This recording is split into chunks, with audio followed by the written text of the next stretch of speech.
Seen several of YouTube recordings where I'm just waiting for a couple minutes. So you might see a pop-up right now that we're on YouTube. Yes, we're on YouTube, streaming live, hot dog, hot diggity. So if you're here live with me, I'm super excited. Look at all of you guys here today. This is amazing. Thank you for being here live. I love it. And for those of you watching on the replay, I love that you're on the replay too. I get it that not everybody can join live, and that's cool. But I do love that you guys come in and get a little drink, as Lori calls them, Tidbit Tuesdays. Is that what you call them? Tuesday Tidbits? Tidbit Tuesdays? Something like that? Tidbit something is in there. And there's more people coming in. Awesome. Welcome, everybody. I see you all. Let's see. Stacy and Sydney and Shree and Lori and Elizabeth and Ronnie. So good to see you. I thought there was another name that I didn't notice. Sydney, I think you've been waiting here for several minutes. I got the pop-up that you were here early. So welcome. I love it. Great, great. Love it, love it. For those of you who have not met before, welcome. My name is Gina Schatz. I'm the developer of the Schatz Method. I like to come in on Tuesdays and do a little bit of functional anatomy, physiology, chit-chat with practitioners. Hey, Elizabeth, welcome. I developed the Schatz Method clinically a couple decades ago, actually, as I was looking for a solution to pain and pain patterns and eradicating all that, and also a way to work easier. Because like you, I've taken tons of CEs in my career. Some of them are amazing and some of them feel like hard work. So I like to get good results, but I don't like to work hard all the time. So all of that is what we're doing here in the Schatz Method. On Tuesdays, though, we're talking about anything. So it doesn't have to be the method. So please feel free to join me in a little Q&A about the halfway mark here through our hour together. I'm going to open up the Q&A portion of our Tuesday Tidbit Training Tuesdays. I'm going to start calling it something different now, Lori. Practitioner Training Tuesdays. So I'm going to riff for a couple minutes. Of course, that can be an interactive riff. You don't have to sit patiently and waiting, although I do appreciate that you guys are here in whatever capacity. And then definitely let me know what your questions are, because while I love to pour into you, I also love to serve you. So I know that you guys are all working with clients, you're working with students, you're training movement, you're doing manual work. Whether you're a movement or manual practitioner, I'm both. And the method, the Schatz Method, also addresses both movement and manual practitioners. So literally any question that you have about the work that you do, or a client or student that you're working with, or even any other training that you are experiencing and you're not quite clear on what to do with it, I'm here to support you with that. So please feel free to ask any question. And I like to call it like me being on the hot seat. So you guys are going to bring questions and I'm not prepared in any way. And I'll do my very, very best to give you the most thorough answer that I can. So with that, for those of you who are here live, does anybody have any questions? I know it's been a week. Thank you all for waiting last week, while Tuesday last week was my travel day. Does anybody have any questions? Anything coming up? Let me also say, if you guys are here not on camera, which most of you are not on camera, totally cool with that. If you're here for the first time, you can still participate even if you're not on camera. I get it. Sometimes your background, you're at work or whatever. Use the chat feature and type in your questions or any comments that you have, because I can see the chat from where I'm sitting. It'll pop up and I'll answer you directly that way. So you don't have to come on camera. Although, if you wanted to come on camera and have a connected conversation, I'm here for that. I love that. I live for it. All right. So with that, I don't see any questions. I do see more people coming in though, which is super exciting. So let's see who just came in. Brandy came in. Welcome. Shree, hello, Gina. I'm interested in osteopenia and osteoporosis training. Okay, cool. I actually, Shree, I'm not teaching on that today. However, I did teach a masterclass. I believe it was a 2 or 3 day masterclass on back pain and orthopedic view of back pain. So we covered all of that in that masterclass. I'm not sure if that's what you're asking about. If you're looking for a particular training, please feel free to let me know and I'll happily get you access to that training. Also, Shree, are you currently taking a training, and like what information do you have already? Or are you asking because you have a client and you want to navigate the work that you're doing with a client? It just helps guide me to how to answer you specifically in the time that we have today, which I'm happy to do. Stacy, you also came in. Okay, Shree, great. So you have a client, and tell me, are you movement or manual practitioner? Need more data. Awesome. Brandy, welcome. Stacy, welcome. Okay, good. I think I said hi to everybody. All right, so today, so should we just go ahead and fill the chat with as much, like a SOAP charting, like as much information as you can give me, which will guide me towards how to answer your questions specifically. And today what I wanted to talk to you guys about was muscles. It's come up a few times just this week. And I thought, oh, it's like one of my favorite conversations is muscles. It's kind of the whole kit and caboodle. Whether you're a movement practitioner or a manual practitioner, you're in the world of muscles, right? So I say this a lot, manual practitioners, and I love us all because I am all of the things that I'm about to mention, right? Manual practitioners tend to have more muscle training under their belt, given the way the school is lined out. Totally cool. They happen to know more typically origins and insertions and names of muscles and where they are. Also cool. And as manual practitioners, we don't know how they move because the nature of what manual practitioners do is that the client is passive on the table and we're doing all the work. Or maybe we're doing a little bit like some passive assisted stretching or something like that.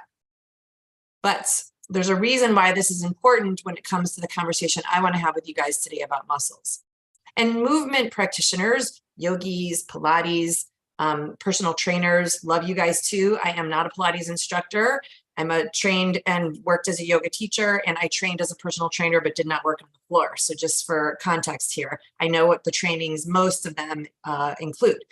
And movement practitioners tend to know more about movement, how to move the body, where to move the body, where to put it in space, what it looks like visually, relative to where it is in space. And all of that is so awesome. And they tend to know less about what the muscle is that's doing that job, that's doing the thing that they're asking their student to do by way of movement, which makes it tricky to be able to know if the movement's actually being done by the muscle that it's supposed to be done by, or if the muscle's on board to do the job.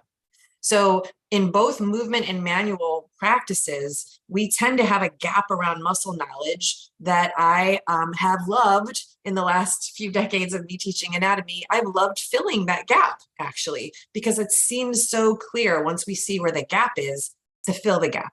Now, what I want to talk to you guys about today, though, is why that gap matters, like why the gap between knowing muscles but not knowing how they move, or knowing movement but not knowing what muscles do it. Why does that matter to all of us as practitioners, movement and manual alike? Well, there's a couple of reasons, actually. First off, when we're manual practitioners, we tend to work with folks who come in with backache, shoulder ache, hip discomfort, some type of discrepancy in their pain levels or their discomfort quality, or just their quality of life and how they get things done. And what we know about the body is that the body's designed to move. The body's designed to move. And what predominantly does that movement is the muscles. So muscles move bone. It's not the other way around. And I outline all of this in our Principles of Anatomy guide. So muscles move bone. And as we hear this, we're like, yeah, that's obvious. Like, I get that. But when we piece it together with what's in the gap about the way we work, it tends to have a greater context. So if the body's designed to move, and muscles move bone, which means muscles are doing most of the moving. If I'm looking at somebody's discomfort as a manual practitioner and they're passive when they come to me because I'm doing the work and they're laying on my treatment table, then how am I actually addressing the muscles that are responsible for that pain or that discrepancy? I got to be able to know what the muscles are, but how they move, not just what they are, but how they move, so that I know what the problem was before the client came to me and laid on the table for me to do the work, which I'm happy to do. But for those of us who are manual practitioners, I hear this a lot. We work and we work and we work and we work and we struggle to try to find a permanent solution. And then the doubt creeps in because we're not completely clearing it all up and we're starting to doubt our own skill. Nobody here gets to doubt their own skill. You guys are wildly talented and you've committed to your own up-leveling of that talent, even by being here today. So I know that I'm speaking the truth on that. So we want to be more targeted in the work that we do. And if we're working with folks as a manual practitioner, we're working with folks who come in with pain or discrepancy in their movement, it's because of something in the muscles, how they're moving, not how they're laying, how they're moving. So we want to know how muscles move and which ones do the movement. Another reason why understanding muscles and knowing muscles and muscles as they move and filling in that gap is if you're working in any capacity with functional movement or corrective movement or corrective functional movement or whatever it is that you're calling it, most of us are doing a version of that anyway. In order for us to actually address functional movement, it's right there in the title. We've got to know muscles and how they move because muscles are doing the movement. So if you're saying to your clients and you're saying to yourself, look, I'm a functional movement person. I love functional movement. I love applied functional movement, just like me, by the way. In order for us to actually know what we're doing with that topic, we've got to know muscles. God bless you, Elizabeth. We've got to know muscles and we've got to know how they move. Okay, so muscles and movement, not just origins and insertions. Okay, another reason why I think it's so important to understand muscles and movement and filling in that gap is if you are a practitioner who actively uses PNF, which I hope you do because it's one of the best tools that we have. So PNF, Proprioceptive, Neuromuscular Facilitation, for those of you guys who love that, all the big words. PNF is one of the most effective, fastest, easiest, non-labor heavy ways to create deep relief and relaxation in the body, in its muscles. Okay, so I have a masterclass on PNF. I'm sure those of you who know PNF and you use it or who know it and want to use it, you know that it is this avenue of quick access to get muscles to just like chill out. And that is amazing when that's what they need. PNF is one of the most effective tools to do that. Here's the key when it comes to muscles and movement. In order to accurately apply PNF, because of the formula of PNF, you take a muscle to its length, you apply PNF, you hold for the length of time that PNF is, and then you increase the length. That's what creates the relaxation. In order to do that, you've got to know how to lengthen that muscle, which means you got to know where it is and you got to know how it moves. In order for you to lengthen a muscle, you've got to know how it contracts. That's basically the formula of the lever system. So the way the body moves is through muscles, which we've said now, and the way it moves is by moving a joint, and the way joints move is based on the lever system. One side of the lever system contracts, the other side lengthens. In that lever system is the formula, or inside the formula for PNF is the lever system. We've got to be able to lengthen the muscle that we are looking to relax, which means that's the muscle that's under a form of contraction based on what happens in the tendons. And those of you who know PNF, I know you know that. Again, this is not a PNF class. I don't want to get us off, but we did talk PNF a few weeks ago. So if this is interesting to you, go back in the YouTube channel and find that one because it's a worthwhile conversation. The point of today's talk is in order for us to utilize this amazing tool of PNF and to create a really easy way to release all kinds of muscular tension in a client's body, we've got to know the muscles, where they are and how they contract so that we can apply PNF. So that's one of the biggest pieces of feedback I got after I taught the PNF masterclass. Practitioners came in and said, oh, I really love PNF. I really love PNF, but how do I do it to the hamstrings? Or how do I do it to the quads? Or how do I do it to the low back? It's easy once you know the muscles. So again, here's that piece, but we get to know the muscles and where they are and what they do in movement so that we can apply tools that are amazing like PNF. Okay, there's two more reasons why I think it's super important to understand muscles and what's in the gap for us as practitioners, depending on what you're working on. If you're a movement practitioner like Pilates or yogi, you tend to do a lot of work around posture and alignment, posture and alignment. And that's definitely muscle-based because, again, the body is moved by muscles. So if I'm increasing my posture and I'm lifting my carriage and I'm bringing my shoulders to a position and maybe even aligning my eyes with the horizon, all of that movement was done by muscle. All of that movement was done by muscle. Now, you don't have to be a movement practitioner to be working on posture. In fact, we do what we call patterning in the Schatz Method, which is a whole lot of posture and patterns in posture. So you could be any type of practitioner is my point and be working on posture. You don't have to just be a movement practitioner. And if you're a massage therapist and you were like, hey, I work on posture, why didn't you talk to me? You're right. And so I'm calling you all out on that. Shri, I'll be right back to your note. I want to make sure I don't lose my thread because sometimes they do that. I'll be right back to your note. So whatever your title is as a movement or manual practitioner, if you're working on posture, first of all, I applaud you because it's super needed. And anytime we make a correction in posture, as I already shared, that's done by movement of muscles. So the key here in what we're talking about today is if we're not able to correct someone's posture, or if we know what posture is supposed to look like or what alignment is needed in any type of movement, but the client's not able to do that, it's because the muscle won't allow it. And in order to resolve that for them, we've got to know the muscle. What muscle does what? What muscle does what, and what does that look like in movement? Which again, if you're a manual practitioner, we don't do a whole lot of that. We know how to palpate all of them. We know how to get our fingers at the origins and insertions, but what are they doing when they're moving? And in order to correct a problem, not only do we need to know what the muscle does when it moves, we need to know what's going wrong in that movement so that we can then intervene with whatever tools and skills we have to correct that. And all of that means not that the tool to do the correction is number one, but what muscle are we targeting is number one. And how does it move? Or how does it not move? What's it supposed to be doing when it moves? Why isn't that happening? That's all a muscle conversation, not a tool conversation. Okay, and the last reason that I have come up with, this is all on the fly, by the way, it's just so many reasons why muscles and movement are so valuable for us. The last reason that I want to share with you today is that if you're working with pain patterns, specifically referral patterns, those of us who've had this conversation before, we know that at least 80% of the pain in the body is referred from somewhere else, okay? And Chuck Duff would tell you that it's 90%. A couple other of our trainers also have now identified that it's more like 90%. 80 to 90% of the pain in the body is referred from somewhere else. So if it's referred from somewhere else, that means it's not actually in the place where the client or student is pointing to, right? Like, oh, it hurts right here. Is only a 20% chance that right here is the problem. Okay, we know this if we know about referral patterns. And of course, if you want to know more about that, I can share that with you in another training.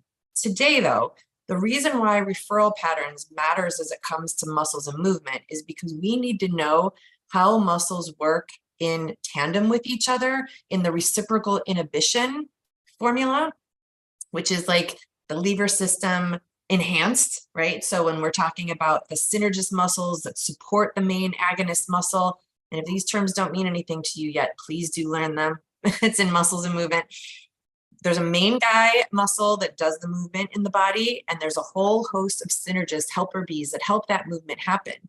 And if we're working with referral patterns, we need to know what those synergists are, because typically it's a domino effect from one lever in the body that's then connected to another lever through its reciprocal inhibition, through its synergists. And that trail is what we need to follow in order to alleviate pain permanently and restore functional patterns and posture. So it's one of the things that I hear a lot when practitioners come and say, you know, I have this client who's got this thing, and this thing is right here, and I took pictures of this thing, and this thing is right here, and this thing and this thing, and it's rarely where the thing is. So what we need to do is think about what other movement was this client doing just before they had that onset of discrepancy, pain, dysfunction, discomfort, inability to move. What was happening just before that? And by happening, I don't mean laying on your treatment table. By happening, I mean, what movement were they up to? What movement were they doing that wasn't functionally accurate or wasn't optimally aligned or wasn't completely engaging the lever system the way it's designed? These are all muscle questions. If I'm talking about the lever system or optimal alignment or posture, that's a muscle question. It's a particular topic around what that muscle was doing, but the doing is the key. The muscle was doing something, and that's around movement, either movement that it's meant to do, movement it's not meant to do, or lack of movement. That's all muscle knowledge. So these are a couple of the highlights that I really called out to me today and this week, given the other conversations I had about muscles and why it's important to know them. Sometimes we're just like, yeah, I know muscles, like 600 of them, like, ugh, eye roll. And I totally get it.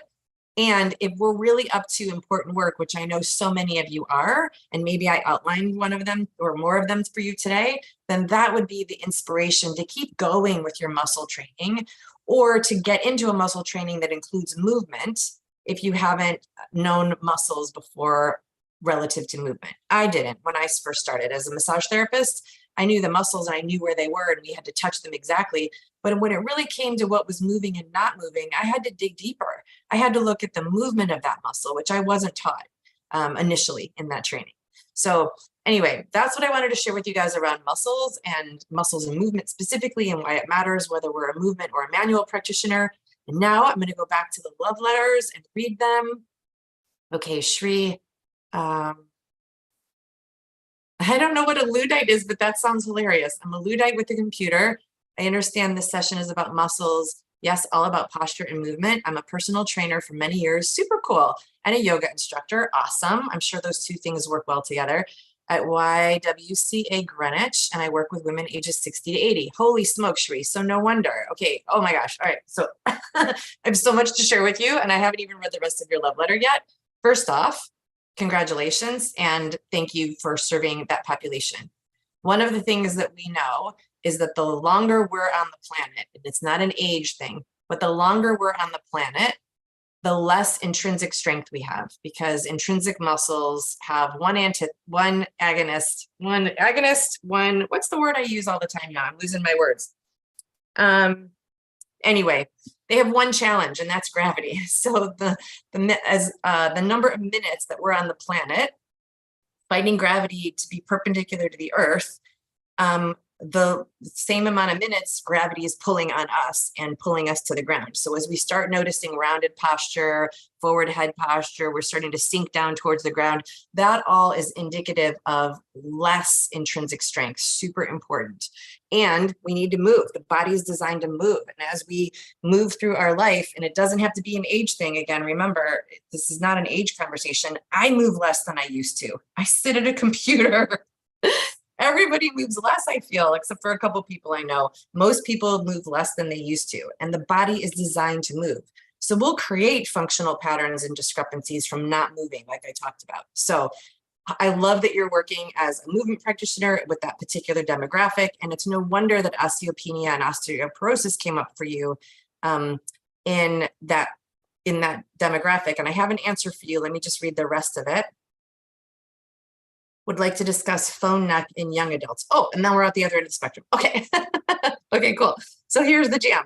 First thing I'll share with you about osteopenia and osteoporosis. This is a high-level answer. I don't know if you have a specific client in mind or something that you're working with, but high-level answer is that those are changes in our structure. And while we are today talking muscles move bone, they're obviously a synergistic type of conversation because they're attached literally to each other. So muscles do move bone, and when bone changes, the way muscles articulate with bones can also change as well. But most importantly, again, high-level answer is that the way to create density in bone is by contracting muscles. So the endpoints that where the tendons connect to the bone, the more force and torque we have on those muscles creates a response, a chemical response in the bones, and then bone density can increase. Now, it doesn't mean that we can reverse osteoporosis by any means, but it means that especially in bodies that are experiencing the symptoms of osteoporosis, we absolutely get them to move with muscle contraction. Caveat: in order for folks to move without creating pain, they must move functionally correct and in alignment. And if you're not 100% clear on both of those things, in a general healthy body, you can already be the cause of someone's pain and discomfort. With someone's body that is experiencing the symptoms of bone changes, you are a greater chance of causing pain and dysfunction and discrepancies in that body. So it is a catch-22, and it's worthwhile to get them moving, but you must move them in an optimally aligned position and in alignment in order to assure that the muscles are contracting the way they need to create density. And we talk about this in another class. Can't remember how many weeks ago it was, guys, but it's here on this YouTube channel where we talked about the formula. And I taught a master class on this last year, actually, about alignment, strength, and function. And that is a functional movement formula, and that equation really matters. I developed it. I found it in my own practice. And there are some points where you take a step forward and a step back. Those are in individual cases. The point is, you must create alignment in even a healthy body with no structural discrepancies. You must create alignment and move from an aligned place in order for the muscles to contract to their full capacity. It's just the way it works. It's the way we're designed. And that will equal optimal function. So if you are just moving and moving and moving, or just contracting and contracting and contracting, but you're not optimally aligned when you're doing either of those things, that's what equals pain and discomfort, and sometimes discrepancies as well. So I just want to make sure I added that caveat. And you did not hear me say, take your population and go weight bearing on all of them. It's not what I said. However, it is muscle contraction, the way to support bone changes in bodies, and that's any age. So as far as neck posture in young adults, I think what you're talking about is this forward posture, which was different when I was a kid. It was this. So I think you're talking about current youth, which means they would be looking down. And that's a reversal. Yeah, okay, got it. So, and that's a reversal of the natural curve of the neck. So I like to describe us as we're all seahorses. We all have 4 balanced curves of the spine, and that's how we're designed. So at any time when we are not balancing those 4 curves, again, muscles move the bones, muscles hold those curves. And if we are distorting those curves, we're changing the way the muscle pattern is designed. So again, we're back to a muscle conversation. And yes, it's posture first, for sure. Anytime we are distorting those curves, we are negatively impacting the muscle function, meaning we're oppositing its lever, if you will. So in the position of neck posture, for example, when I have this curve in my neck this way, but I'm looking down, now the muscles in the back of my neck are lengthened when they're not meant to be. They're meant to have a certain amount of neutral tone to hold me up, but I'm holding them in a lengthened position, which means the next time I go to lift my head up, they're not going to have as much strength to do that because their lever has been imbalanced for a long period of time. Now, that's true for any area of the back though, right? The same thing is probably happening to most of us right now. If you're seated, I'm going to bet that most of us have a reverse lumbar curve as well.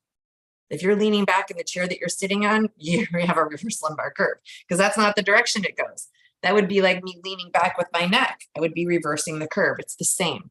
So I hear you that it's a concern, Shri. And what I find to be the most valuable for my clients is to educate them on that. That's why we do so much patterning in the method, because we talk about what is the actual design of the body and how do I know what that is anatomically, and then how do I return my clients there. And there's a component of messaging where you get to communicate that to them and let them know, especially if they have a chief complaint. That's the easiest. If they're complaining about pain or dysfunction, it's the easiest way to bring them into the conversation and enroll them in what you're wanting them to do. Most people don't respond to, you really need to stop, blah, blah, blah, or you really should be, blah, blah, blah. Most people don't respond to that.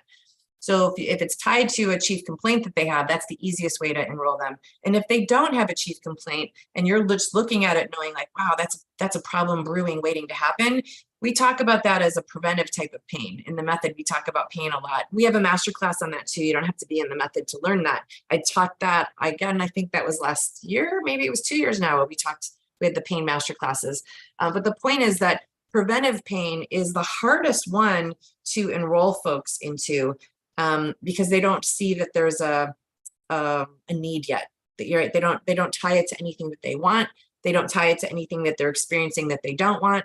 So in order for us to enroll them in that, we've got to really talk to them about what is happening in their body. What do they want to be happening in their body? And then above all, make it super simple for them to resolve it.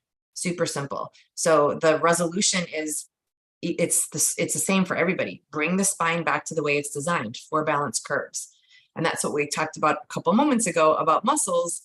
What do you do if someone's got pain or discomfort? You've got to know what the muscles do in their work, like in their work description, in their job description. What are they supposed to be doing? And then are they doing it? And then how do I return them to doing that if they're not doing it? Those 3 steps are really important for us. And it's all straight up muscle conversation. So Shri, I'm not sure if that was exactly the content of the question that you have. I hope I did support you. If there's more to it, please feel free to let me know. And I will turn it over to the rest of you now. Sounds good. Okay, great. I'll turn it over to the rest of you now. What other questions can I answer? but I just realized last week or last time we were all together that I was hot seating myself, and I'm cool with that. So what other questions can I answer for you? It doesn't have to be on the topic I talked about today. It can be muscles, it can be movement. It can be something specific, it can be anything that you're doing with a client or any other tool that you're using. I'm here for you for the next several minutes. So please let me know what questions are on your mind and how can I support you? And if you're typing, I'll give you a couple minutes to fill the chat. And if you have not yet been on camera and you want to, or you want to come off mic just to ask your question, that's also cool. You can just do that. Any questions from you guys today? Yep, I got one. Awesome. Yeah, so I have I was doing some core work in my yoga class last week, and so we're supine, laying on our back, hip flexion, legs straight up at the ceiling. Okay. Yep, legs. These are my legs. Yeah. Like, stay at the ceiling, and then one leg lowers and then comes back up, right? So I had one of my students, and I feel this also sometimes, where it feels like it goes pop, plop, like the head of the femur into the hip bone. It feels like it pops, I guess, for lack of a better word. Mm-hmm. And what I was thinking about that is how if a muscle isn't strong enough, another muscle will, pop in to do the heavy lifting. And I'm wondering, because that happens to me also, and how I do it is I re-engage my core, but it's also hip flexor, right? So, so that's what I'm trying to, that's the rabbit hole I'm going down. Okay. And so I totally get the exercise. I love it. What's your question about it? Why my hip pops and it's interesting. It's on one side. So obviously there's an imbalance. And for me, it's on my weaker side. It's just that feeling of pop, like that's what I can't quite figure out, like why I get how it feels when it feels weak, when it feels like those sensations, but that kind of like, when it would go from, like, say I'm at 90 and it's right about maybe 45, a little bit lower, right there, right before I hit the ground. Right before the muscle changes its action. Right before it goes into extension. Yeah. So here we are back at a muscle question. I know. Perfectly on time. Okay, great. Okay, so you okay with me answering your question with questions? I'll do my best. Okay, this is my style of teaching, guys. So for those of you who are here, now Lori's allowed herself to be on the hot seat, and I'm a little sweaty. I'm good. This is how I teach, though, and I know you've been in this experience with me before, Lori, many times. Do you want to tell everybody why is it valuable for me to not answer you directly and to answer you by asking you questions? For me personally, it always lands. I'm like, when I answer it myself, it's almost like I go in and I'm like, oh, I feel it. I feel it. Yeah. When you tell me, it goes like here in my head, and then I write it down, and then I may or may not do it. Yeah. Exactly. So a lot of practitioners have given me feedback over the years about my style of teaching. Totally cool. And it allows you to create strategic thinking. It creates neurosynapse responses in your brain, rather than, I'm just going to hand you the answer and you might actually do something with it. The answers are within all of us. You guys are very smart. And we also get to be coached and supported in all the things. And so by having you and supporting you in problem solving and being with you till you get to the answer, it's actually better for you long-term. So that's why I always answer questions like that. All right, so back to your question. So you were laying on your back and in hip flexion. And so what muscle, Lori, what's the main hip flexor of the body? Psoas. Yeah, a muscle question. Isn't that fascinating? Okay, so psoas is the main hip flexor of the body. And what's its synergist? What's the helper bee, the biggest helper bee for psoas, for hip flexion? That's what I was just looking at my Okay. notes. Take a minute. That's all right. I got it. So flexion. So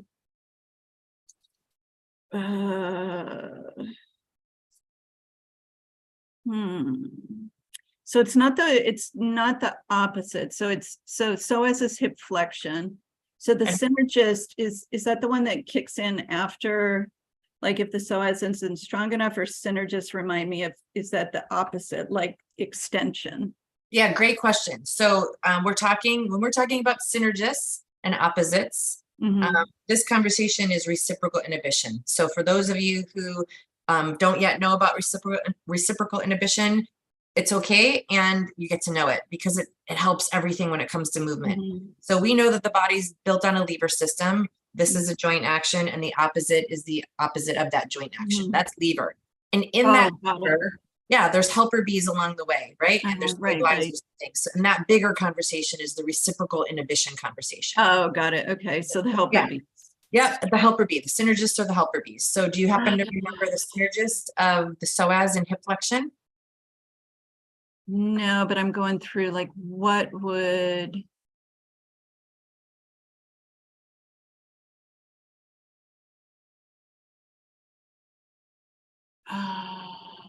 I don't. I feel like it, like usually for me, I'm thinking usually for me, when I'm not strong enough and it starts to poop out, then there's my lower back will start to, like, something there will kick in. Yeah, it's an awesome awareness, and that's also a different concept. So that would either I got everything except for one thing. That's okay. These are all really valid concepts though, and they all relate to muscles. So it's perfect that it's all coming up as we're troubleshooting.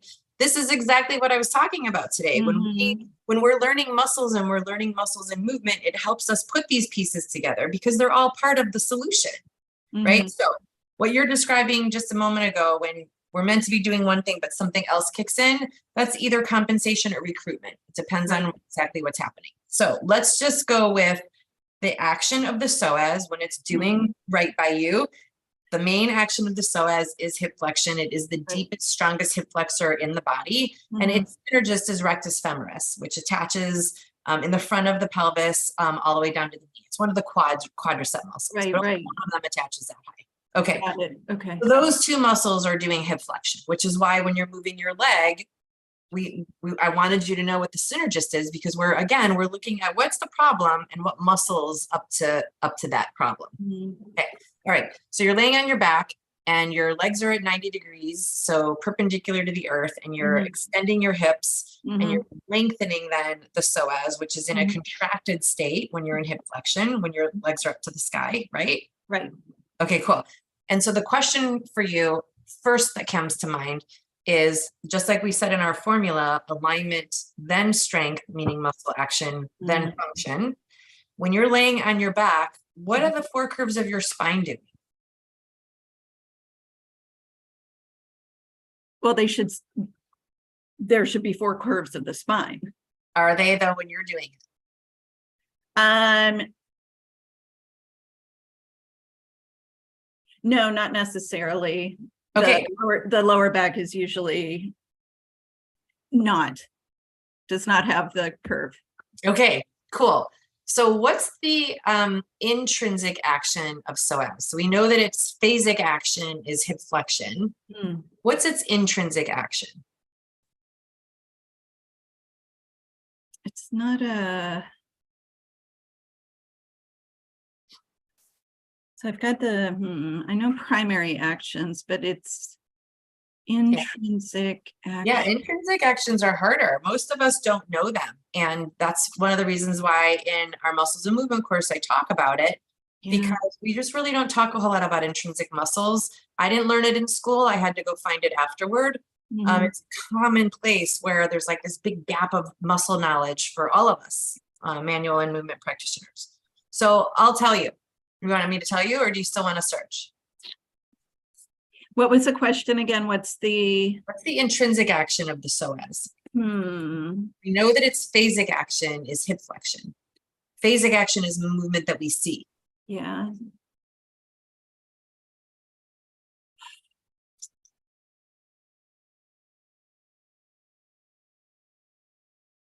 Okay, let me ask you a different question, Lori. Yeah, Where does the psoas? that's what I Cool, thought, Shri. stabilizer. Yes, yes, Shri, awesome. Stabilizes what? That's what I couldn't, I'm like, it could be a stabilizer, but then what would it stabilize? Where does it attach? Lumbar spine. Yes. Okay, cool. head of the You got it at femur. the exact same time. Yeah. So we know where it attaches. That's why we need to know muscles and movement, where they attach and what they do. So we know that it attaches around the lumbar spine. We know that it stabilizes that area of the spine.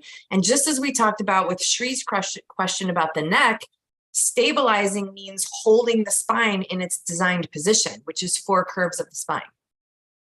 So if the psoas is one of the muscles responsible for holding that lumbar curve, that would mean that it's in a moderately toned position, right? It's got some contraction in it by holding the lumbar curve in that position opposite of earth.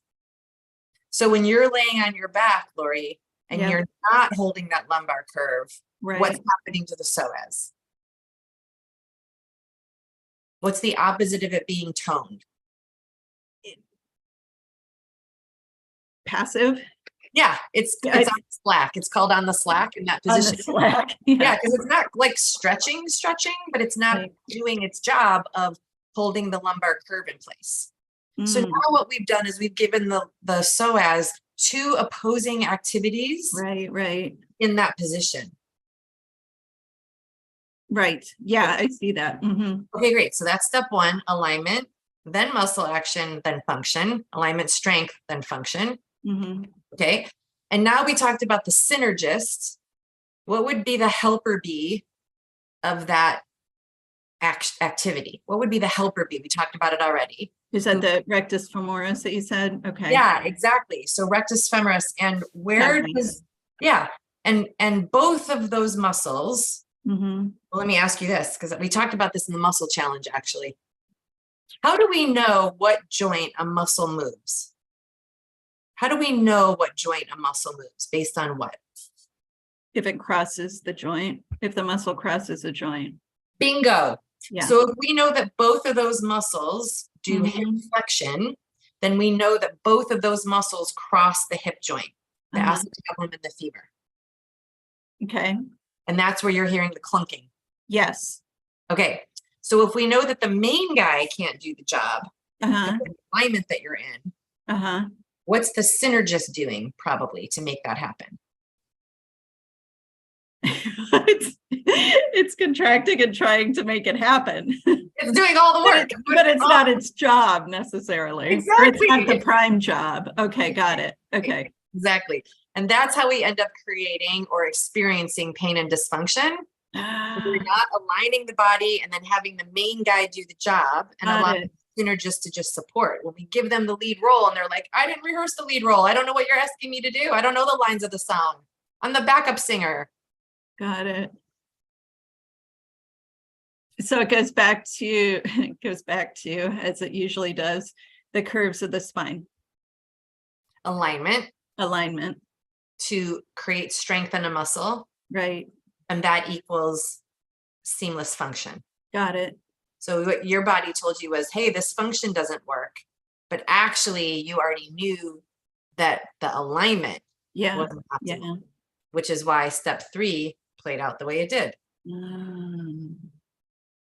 Cool. Okay, so that's my best guess, not being in the room with you, not watching what you're doing, etc. But that's what popped into my mind first. And it's the easiest fix. Yeah.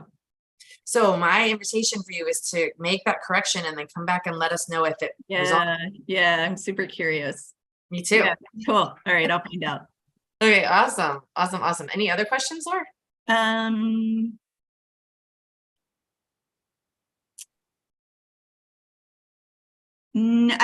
can't probably, but I can't think of one right now. Okay, awesome. Annie, welcome. I'm glad that you're here. If you have more questions, Lori, please let me know. So what is the fix? Shri, what do you mean? What is the fix with Lori's question? Hip? Yeah, so Lori, walk us through again. What did we say was potential for the fix? Alignment of the back. Right. So was it Shri? Yeah. So Shri, when I she went into it, when I go into it too, I typically press my lower back down. I don't have the lumbar curve, that slight lumbar curve when I'm doing core. I'm like anchor it down, and then I'm going to try it to fix it. The fix is to come back to optimal alignment, which would be the curve in my lumbar spine. Mm-hmm. Yeah. So the short answer, Shri, in any area of the body, the short answer is to bring the body back to the way it's designed. So we get to know the anatomy. We get to know that there's 4 curves of the spine. And you already knew that, Shri, when you were asking about phone posture in young people. We know that there's meant to be 4 curves of the spine all the time, especially when the body's moving. So if you're, my clients will say, well, what about when I'm watching a movie? Okay, if you want to recline, you can recline. I'm talking about movement. In movement, we must bring the body to the way it's designed for that movement to be pain and dysfunction free. And so what we're hearing from your share, Lori, is that the movement wasn't dysfunction free. I didn't hear you say pain, but you heard a clunk, like something felt instinctively like it was off. So it doesn't have to be painful for there to be a dysfunction. And the longer we ride miles on a dysfunction, the more potential we have for creating a serious injury. So the short answer, Shri, and for all of us, is to bring the body back to the way it's designed, aligned, and optimal. Then we have access to the muscles, make sure we know what the muscle is that does the job. And in this case, it was hip flexion to hip extension, and that will create optimal function. So at any place in that formula, we'll know if we're on point. And in order to know what muscle in the middle, which is what today's focus point is we've got to know what muscles do. Otherwise, we don't know what they do. We don't know how to troubleshoot them.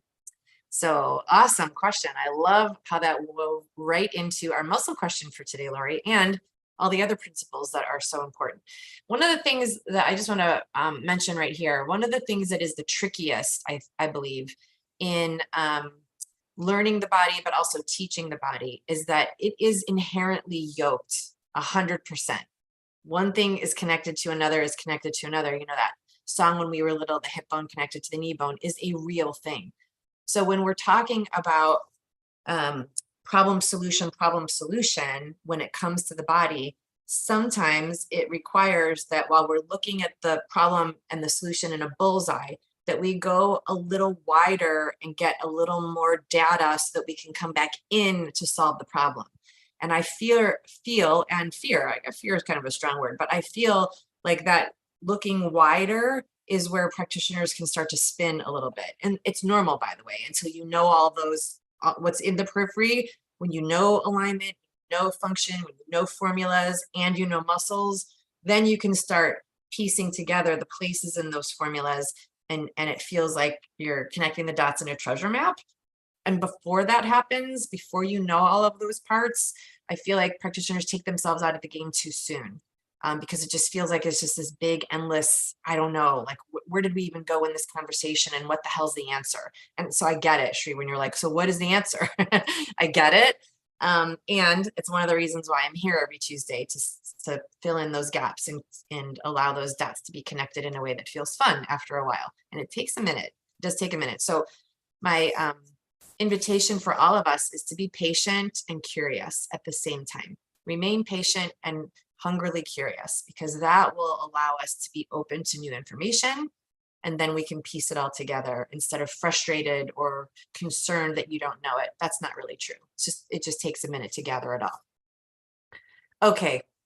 So any other questions? Several of you are still here. Please feel free to type in the chat or come off mute and use your mic if you have any other questions. We have time for at least one more question if you've got it.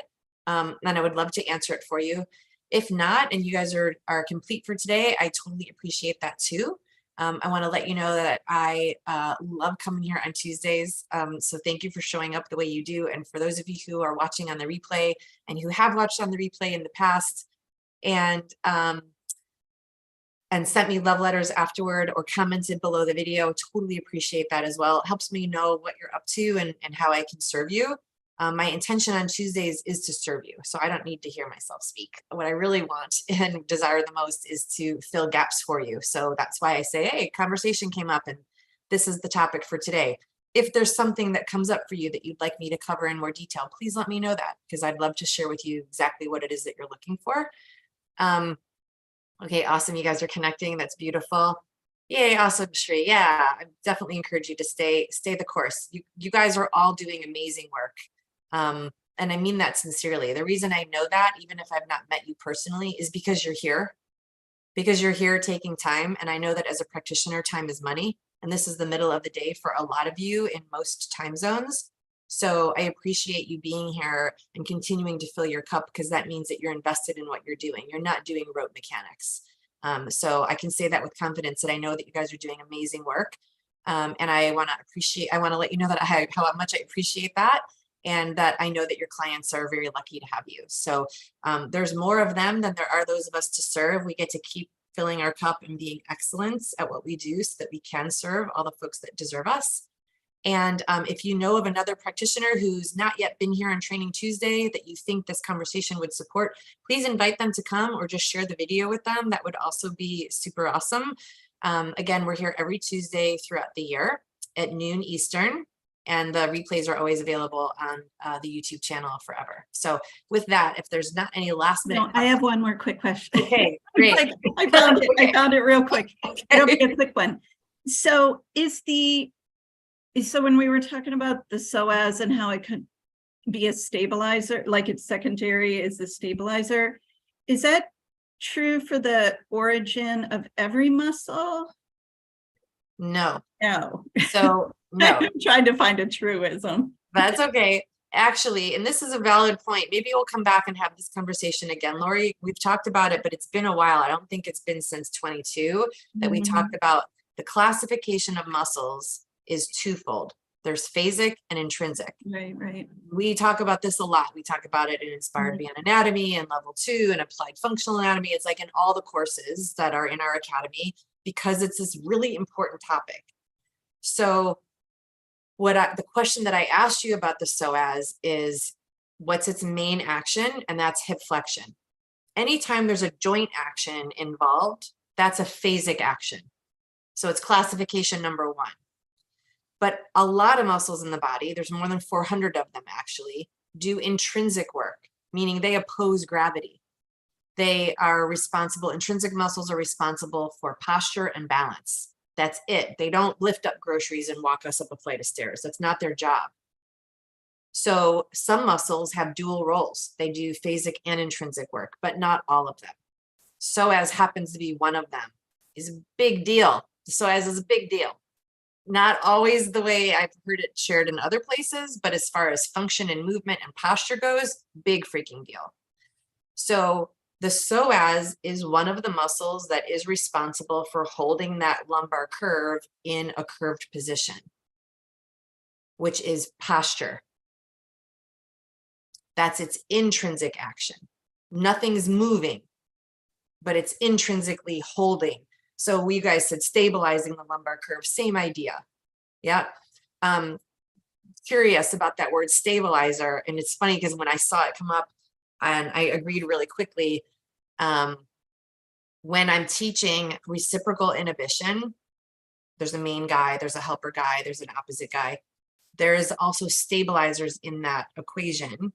And stabilizers and stabilizing are often like a head game. We talk about that in Muscles and Movement, by the way. So it's a little bit of a head trip.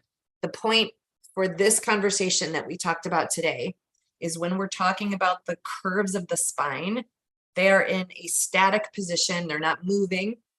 We'll see horses bounce, but our curves are not moving as we move, hopefully. And that is done by muscles that are intrinsic muscles, holding us away from gravity in alignment. That's their role. So that muscle, psoas, does both. It holds the curve. It's one of the muscles that holds the curve, and it does hip flexion. Big deal in movement and function. Did that clear it up for you, Laura? 100%? Yeah, I was hoping like, oh yes, it was every origin of a muscle, which I know it's not, that doesn't even make any sense to me now that I talk about it, but I was hoping What's that? that if it was because the origin of, I was thinking of the origin of the psoas, and I'm like, oh, is it all origins of the muscle stabilize? But not, no. They do. Wait, hang on. Oh, So it's the word stabilize that's getting us a little cloudy on this part. Okay. Just origin insertion, nothing else. So erase your ears from all the things I've said so far. Just origins and insertions when it comes to muscles. The origin, they're both movable. Both ends are movable. right. The origin side of the muscle is less movable and more stable than the insertion side, which is more movable. That's true across the board for all muscles. Okay. Yeah, I think I see where it got muddied. Yeah, that's stabilizing and intrinsic, right? Like yes. intrinsic by nature is it's not phasic moving. You don't see the movement happening. Right. But they can contract and lengthen just like any other muscle. Okay. Yeah, so it's that stabilizer word, like that's us. Okay, cool. So yep, so there's the job of the psoas, holds that lumbar curve, holds, stabilizes, intrinsically engages, all universal, like interchangeable terms. And the psoas also does hip flexion. So it's stabilizing, holding, optimizing the curve of the lumbar spine, and it's also doing phasic action at hip flexion. Good? 100% clear? Okay, good. Yeah. Okay, great. Awesome, guys. This is so fun. I'm so glad we talked muscles today and all of the things that go with it. I'm super looking forward to seeing you guys next week. Thank you so much for your participation and for all your juicy questions, and continue to do great work in the world.